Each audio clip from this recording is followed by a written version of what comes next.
하버드 앤 스미소니언 천체 물리학 센터에 따르면 지난 2022년은 인류 역사상 가장 많은 로켓을 우주로 쏘아 올린 기념비적인 한 해였습니다. 2022년 성공적으로 발사한 로켓의 수는 총 180대입니다.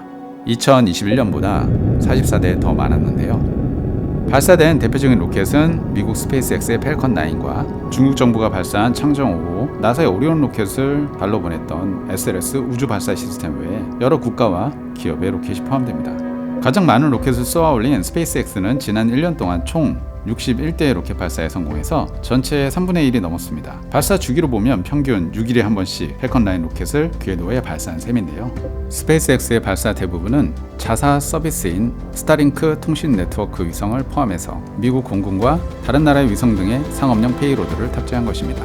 스페이스X의 발사에는 일본 민간 우주기업 아이스페이스가 개발한 일본 최초의 달 착륙선 하쿠토 R 미션 1 그리고 한국의 다누리가 포함됩니다. 역시 모두 펠컨 9을 통해 발사되었습니다. 스타링크는 2019년 5월 첫 위성 60대를 발사했고요. 이후 지난 3년간 꾸준히 위성을 궤도에 올려놓아 현재 운용 중인 위성은 3,300대가 넘었습니다. 이미 단일 기관 또는 기업이 단일 목적으로 발사한 위성 중 그 숫자가 가장 많습니다만, 그러나 스타링크 네트워크가 완성되려면 아직 멀었고요. 현재 1차 목표는 12,000대입니다. 2027년까지 모두 발사할 계획이고요. 전 세계적으로 안정적인 스타링크 위성 인터넷을 완성하려면 2만 대 이상은 되어야 한다고 합니다. 스타링크는 아직 목표하고 있는 위성 숫자의 25%밖에 발사하지 못했는데, 문제는 저 궤도는 이미 충분히 혼잡하다는 것입니다. 위성들 간의 충돌을 막기 위해서는 그들의 궤도와 위치를 조정하는 해피 기동을 해야 하는데, 스페이스X의 위성들이 지난 2년간 진행한 해피 기동만 26,000번이 넘는다고 합니다. 앞으로 이렇게 계속 늘어날 위성들이 서로 충돌하지 않게 조종하는 기술도 중요해질 것 같습니다. 스페이스X 이외에 다른 미국 로켓 공급 업체들의 발사를 모두 더하면 17대가 성공했습니다. 여기에는 지난 11월 나사의 새로운 역사적인 달 탐사 로켓인 SLS 스페이스 런치 시스템 발사가 포함되어 있습니다. 중국의 실적은 더 괄목할 만합니다. 다른 극동아시아 국가들과는 비교가 안 되는데요. 중국은 2021년보다 9대 더 많은 62대의 로켓 발사에 성공했습니다. 대부분은 중국 정부의 발사였고요. 그러나 중국에는 여러 로켓 스타트업, 상업용 로켓 제공업체가 있습니다. 2022년 중국은 러시아의 거의 3배에 달하는 로켓을 발사했어요. 러시아는 전 세계에서 가장 우수한 로켓 엔진을 제작할 수 있는 기술을 보유한 나라죠.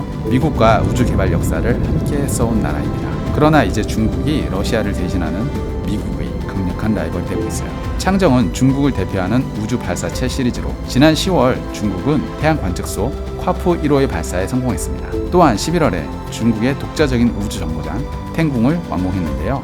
세 번째이자 마지막 주요 모듈을 보내서 건설을 완료하고 12월부터 3명의 우주인이 상주하면서 공식 활동을 시작했습니다. 중국 우주정거장 탱궁은 2021년 4월에 건설을 시작했어요. 완성까지 1년 7개월이 걸렸는데요. 11대의 창정 로켓을 발사했습니다. 우주정거장은 과학실험과 우주 유형의 임무를 수행하게 됩니다. 지구 궤도에 독자적으로 자국 우주정거장을 보유한 나라는 중국이 유일합니다. 현재 국제 우주정거장 ISS를 공동 운영하고 있는 미국, 러시아 등의 나라들은 2030년을 기점으로 이제 각자의 우주정거장 운영을 위해서 뿔뿔이 흩어지게 됩니다. 미국의 민간 우주기업 악시움 스페이스는 이미 현재 국제 우주정거장 미국 모듈을 단독 운영할 수 있도록 지원하는 플랫폼을 만들고 있고요. 블루 오리진, 노스롭 그루먼 같은 기업들이 새로운 미국만의 우주정거장 구축을 위한 정부 R&D에 참여하고 있습니다. 유럽의 지난해 총 발사 성공 횟수는 2021년 15회에서 지난해 5회로 급감을 했습니다. 유럽 우주국은 지난 2022년 2월 러시아가 우크라이나를 침공한 후 러시아산 소유주 로켓 발사를 중단했습니다. 전쟁으로 인한 갈등이 서유럽과 러시아 모두의 우주산업 위축에 영향을 주고 있는 것인데요. 이와는 대조적으로 뉴질랜드는 2022년 9번의 발사에 성공했습니다. 뉴질랜드에서 탄생해 미국의 본사를 두고 있는 로켓랩은 뉴질랜드 무인도에